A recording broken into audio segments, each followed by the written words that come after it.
ఈరోజు చంద్రబాబు నాయుడు గారిని నమ్మలేని పరిస్థితుల్లో తెలుగుదేశం పార్టీ నుండి వైఎస్ఆర్ పార్టీలోకి చేరడం జరిగింది. దీనికి ఎన్నో ముఖ్య కారణాలు ఉన్నాయి. కొన్ని కారణాలు చెప్పాలి.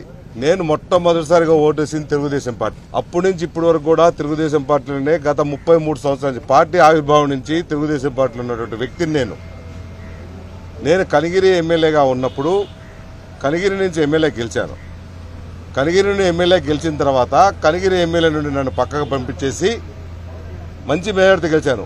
ప్రకాశం జిల్లాలో పశ్చిమ ప్రాంతం అంటే మీ అందరికీ తెలుసు, అది 100% వైఎస్ఆర్ సీటు. ఎక్కువ మంది వైఎస్ఆర్ అభిమానులు ఉండే ప్రాంతం అది. ఆ ప్రాంతం నుంచి నేను 2014లో 12,000 మెజారిటీతో నేను తెలుగుదేశం పార్టీ నుంచి గెలిచినటువంటి వ్యక్తిని. అది కూడా కాకుండా బాలకృష్ణ గారికి ఎంతో సన్నిహితంగా ఉన్నటువంటి వ్యక్తిని ప్రెస్టీజ్ ఇష్యూగా తీసుకొని అక్కడి నుంచి నేను గెలిచాను.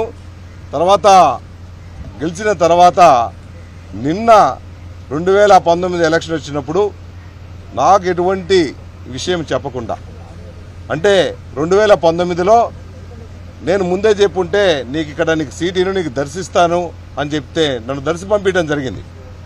నేను పోన్సార్ దర్శికి నాకు కావాల్సింది కనిగిరి ఎందుకు ఎవరు, కనిగిరిలో నేను పని చేసుకొని ఉన్నాను, డెవలప్ చేశాను, ఏమన్నా నాలుగు తప్పులు ఉన్నాయంటే నాకు కొన్ని అప్లికేషన్స్ ఉన్నాయి, కొన్ని పత్రికా సంపాదకులతో నాకు అప్లికేషన్స్ ఉన్నాయి, నేను మీకు ఇయటం కుదరదు, నువ్వు దర్శిలో కంటెస్ట్ చేయాల్సిందే. నాకు ఉదయ దర్శన కూడా నువ్వు కాపు కమ్యూనిటీ నుంచి ఉన్నావు, ఆల్రెడీ 2019లో కాపు కమ్యూనిటీ నుంచి 2 లీడర్లకు ఇచ్చారు సీటు. అంటే అక్కడ మధ్యటి వేణు, ఆ తర్వాత ఆమంచి కృష్ణమోహన్ చీరాల. నువ్వు కూడా మన పార్టీ నుంచి ఎవరికో ఒకరికి ఇవ్వాలి కాబట్టి నువ్వు కంటెస్ట్ చేయమని నన్ను అడగడం జరిగింది. నేను పార్టీ ఆదేశాల ప్రకారం, పార్టీని చెప్పిన ప్రకారం పార్టీ గురించి మారకూడదు, ఏదేమైనా సరే పార్టీ ఆదేశించింది. అక్కడ నిలబడింది కూడా మద్దిశెట్టి వేణు నా కజిన్, ఆయన మీద నిలబడనని కూడా చెప్పినా సరే నేను దగ్గుబాటి వెంకటేశ్వరరావు నిలబడలేదా, వాళ్ళ ఫ్యామిలీతో మాకు గ్రడ్జెస్ లేవా, ఇటువంటి మాటలన్నీ చెప్పి నన్ను సరే నేను పార్టీ ఇంట్రెస్ట్ మీద దర్శిపోవడం కూడా జరిగింది. ఆ రోజు నాకు ఆయన ఏం చెప్పాడు, నువ్వు పార్టీ ఇంట్రెస్ట్ మీద నువ్వు దర్శిపోతున్నావు. తర్వాత నేను అడిగా ఆ రోజు కూడా, సార్ నువ్వు ఇప్పుడైతే నన్ను పంపిస్తున్నారు, నా నేటివ్ ప్లేస్ కనిగిరిలో ఉందంటే ఆయన కులాల మాట మాట్లాడుతుంటే, కులాలు కాదు సార్, కులాలు ఉంటే మొన్నట్టే గెలిచాను, కులాలతో గెలవు సార్ ఏదైనా, కాబట్టి మీరు దయచేసి నాకు కనిగిరి ఇస్తానంటే నువ్వు ఇప్పుడు పోమ్మా, ఈ 2 తర్వాత నీకు మళ్ళీ కనిగిరే పంపిస్తాను, గెలిచినా ఓడినా నీకు ఎమ్మెల్సీ ఇస్తాను, లేకపోతే ఓడినా సరే నీ కనిగిరి ఇన్ఛార్జిగా ఇస్తానని కూడా చెప్పి, ఈ మధ్య ఎప్పుడైనా అడుగుతున్నప్పుడు నువ్వు ఏదైనా అడిగితే సార్ నన్ను ఇన్ఛార్జి ఇస్తాను కదా కనిగిరి పంపించండి అంటే దాన్ని మాట దాటేయటం, లేకపోతే నమ్మకంగా చెప్పి నీకు తర్వాత ఇస్తాలే ఇప్పుడు ఇయ్యనులే అని చెప్పడం, ఇప్పుడు నీకు కుదరదమ్మా నువ్వు దర్శే గెలుస్తావు అని చెప్పడం, ఇటువంటి నమ్మక ద్రోహమైన వ్యక్తి. ఆ విధంగా నమ్మించి ద్రోహం చేయడంలో దిట్ట చంద్రబాబు నాయుడు గారు. కాబట్టి ఆయన నుంచి నేను దూరంగా ఉండాలనే ఉద్దేశంతోనే నేను ఈరోజు పార్టీలోకి చేరుతున్నాను. అది కూడా కాకుండా జగన్ గారు మాట తప్పడు మడమ తిప్పినటువంటి వ్యక్తి. ఏదన్నా ఒక మాట చెప్పినారంటే ఆ మాట కట్టుబడి ఉంటారని ఆ విధంగా చేశారు. నాకు 2014లో కూడా వైఎస్ఆర్ పార్టీ నుంచి కూడా నాకు ఆఫర్స్ వచ్చాయి. మాకు రామచంద్రయ్య గారు కానీ, తోట త్రిమూర్తులు గారు కానీ, తర్వాత వేరే నాయకులు కూడా నీకు చంద్రబాబు నాయుడు మోసం చేస్తారు, మీరు వచ్చేసి ఇక్కడ వేరే కాన్స్టిట్యూన్సీ ఇప్పిస్తాం నిలబడమన్నా కూడా నాకు బాలకృష్ణ మీద ఉన్న ఎక్కువ ఆయన మీద ఉన్న ఇంట్రెస్ట్ కానీ, ఆయనతో ఉన్న ఫ్రెండ్షిప్ కానీ, ఆయన మీద ఉన్న నమ్మకంతో కానీ నేను తెలుగుదేశంలో కొనసాగుతూ వచ్చాను. కానీ పాపం బాలకృష్ణ కూడా ఆయన చెప్పిన మాట కూడా బేతకరియలేదు. చాలా మంచి వ్యక్తి బాలకృష్ణ. ఎన్టీ రామారావు, బాలకృష్ణ లాంటి వ్యక్తులు చంద్రబాబు నాయుడు, నారావారు మాత్రం కాదని మాత్రం నేను 100%గా చెప్పగలను. ఎందుకంటే చంద్రబాబు నాయుడు ఈజ్ డిఫరెంట్, నారావాళ్ళు ఈజ్ డిఫరెంట్. నందమూరి బాలకృష్ణ కానీ, నందమూరి ఎన్టీ రామారావు గారు కానీ వాళ్ళు దేవుళ్ళ లాంటి వ్యక్తులు, వాళ్ళలో ఎటువంటి ఇది లేదు. ఆయన కూడా ఆ రోజు చెప్పాడు, బాబురావుకి ఎలా ఇస్తారని మీరు, డెఫినెట్గా ఇక్కడే ఏమన్నా కూడా అతని మాట కూడా లెక్క చేయకుండా చేశారు. పాపం ఆయన కూడా చాలా నాకు ఈరోజు కూడా బాలకృష్ణ వదిలిపెట్టుకోవాలని ఎంతో బాధగా ఉంది. అయినా నేను చంద్రబాబు నాయుడు నమ్మే పరిస్థితులు లేను. అటువంటి నమ్మక ద్రోహి దగ్గర కానీ, నమ్మకం లేని వ్యక్తి దగ్గర కానీ నేను ఇమిడే ప్రసక్తి లేదు, ఇమ్మడం లేను అని ఒక వచ్చి ఎంతో ఆత్మాభిమానం చంపుకొని ఈరోజు తెలుగుదేశం పార్టీ నుంచి 34 సంవత్సరాలు తెలుగుదేశం పార్టీ పుట్టినప్పటి నుంచి ఉన్న పార్టీలో నేను అటువంటి వ్యక్తిని ఈరోజు అన్ని ఆత్మాభిమానం చంపుకొని ఈరోజు నేను కానీ నా క్యాడర్ కానీ కలిగిరి నుంచి కానీ వచ్చిన నా జిల్లాలో ఎవరున్నా సరే మా వాళ్ళందరినీ కలుపుకొని ఈరోజు నేను తెలుగుదేశం ఒక వైఎస్ఆర్ పార్టీలోకి వస్తున్నానంటే జగన్ మీద ఉన్న నమ్మకంతో వస్తున్నాం.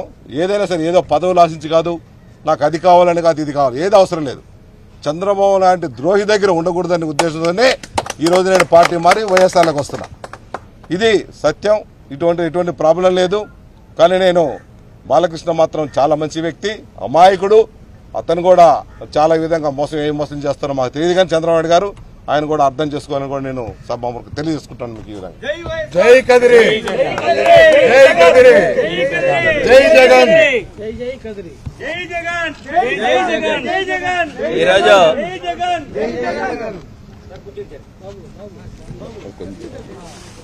ఈరోజు కదిరి బాబురావు గారు, అదేవిధంగా పెద్దలు రామచంద్రయ్య గారు,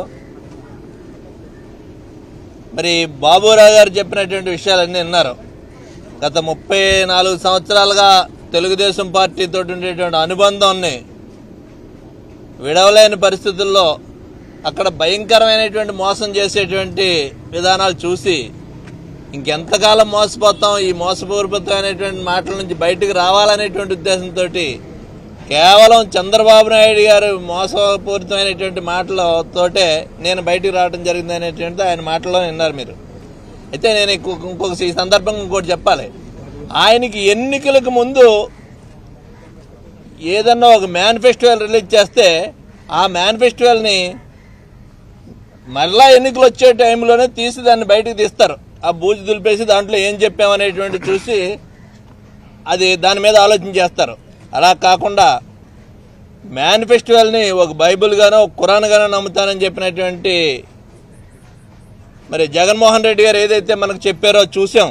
చూడటమే కాదు, ఆయన ప్రమాణ స్వీకారం చేసే రోజుని, ముఖ్యమంత్రిగా జగన్మోహన్ రెడ్డి గారు ప్రమాణ స్వీకారం చేసే రోజుని ఈ మేనిఫెస్టోల గురించి చెప్పడం జరిగింది. చెప్పినటువంటి అంశాలన్నీ ఈ రాష్ట్రంలో ఆర్థికంగా అనేక ఇబ్బందులు, అనేక సమస్యలు ఉన్నప్పటికీ కూడా వాటిని అన్నిటిని కూడా అధిగమిస్తూ ఇచ్చిన మాటకు కట్టుబడి 8-9 నెలల కాలంలోనే మేనిఫెస్టోలో ఉన్నటువంటి అన్ని అంశాలని కూడా పూర్తి చేసినటువంటి వ్యక్తి మరి జగన్మోహన్ రెడ్డి గారు అని చెప్పడంలో ఏమాత్రం సందేహం లేదు. ఈ రోజున రాష్ట్రం అంతా కులాలు కాదు, వర్గాలు కాదు, పార్టీలు కాదు, జగన్మోహన్ రెడ్డి గారి యొక్క నాయకత్వంలో పనిచేయాలి. ఈ రాష్ట్రం అభివృద్ధి జరగాలి. సంక్షేమ కార్యక్రమం కానీ అభివృద్ధి కార్యక్రమాలు కానీ జరగాలంటే జగన్మోహన్ రెడ్డి లాంటి వ్యక్తి నాయకత్వంలో పనిచేయాలి అనేటువంటిది. ఇక నాయకులకి అందరికైతే ప్రజలందరూ జగన్మోహన్ రెడ్డి గారికి జై జై చెప్తున్నప్పటికీ నాయకుల వరకు చూసుకుంటే నాయకత్వం అనేటువంటిది ఒక మాట ఇచ్చాడంటే ఆ మాటకు నిలబడతాడో అనేటువంటి నాయకత్వంలోనే పనిచేయాలి తప్పితే ఇటువంటి అవసరాల కోసమే మాటలు మార్చేటువంటి ఊసరవేళ్ళ దగ్గర పనిచేయకూడదు అనేటువంటి ఉద్దేశంలోనే ఈ రోజుని బాబురారి నిర్ణయం తీసుకున్నారు. ఏది ఏమైనప్పటికీ ఈ రాష్ట్రంలో మరి జగన్మోహన్ రెడ్డి గారి నాయకత్వంలో తప్పనిసరిగా రేపు రాబోయేటువంటి లోకల్ బాడీ ఎన్నికల్లో అన్నీ కూడా శ్రీకాకుళం నుంచి చిత్తూరు వరకు ఉన్నటువంటి లోకల్ బాడీస్ అన్ని సీట్లు కూడా జగన్మోహన్ రెడ్డి గారు ఏదైతే చేస్తున్నటువంటి అభివృద్ధికి ఓటేసినా ఓటు వేయకపోయినా మాకు ఈ అభివృద్ధి కార్యక్రమాలు చేశారు, సంక్షేమ ఫలాలు ఇచ్చారనేటువంటి ఒక నమ్మకంతో ఆయన చేస్తున్నటువంటి దానికి మేము సైతం అనేటువంటి విధంగా మా వంతు అసెంబ్లీలో ఎన్నికల్లో ఓటు వేయకపోయినప్పటికీ ఈ రోజుని మరింత ఆయనకు ఉత్సాహం కలిగించేటువంటి దానికి మేము అందరం ఓటు వేయడానికి సిద్ధంగా ఉన్నామని చెప్పేసి ప్రజలు చెప్తున్నారు. ఎక్కడికి వెళ్ళని తప్పకుండా అన్ని సీట్లు కూడా మరి వైఎస్ఆర్ పార్టీ గెలవటం అనేటువంటి దాంట్లో ఏ విధమైనటువంటి సందేహం లేదు. అటువంటి నాయకత్వంలో ఈ రాష్ట్రం మరింత అభివృద్ధి చెందుతుంది. నాయకత్వంలో కేడర్ కూడా మరింత బలపడుతుంది అనేటువంటిది ఇటువంటి నమ్మకమైనటువంటి నాయకులు ఎవరైతే గౌరవం కోసం ఉన్నాం కానీ పదవుల కోసం లేదని చెప్పేటువంటి నాయకులు ఉన్నారు. అదేవిధంగా పెద్దలు మా రామచంద్రయ్య గారు ఉన్నారు. ఆయనకు ఉండేటువంటి అనుభవం కానీ ఆయనకు ఉండేటువంటి రాజకీయ చిత్రత కానీ మనందరికీ తెలుసు.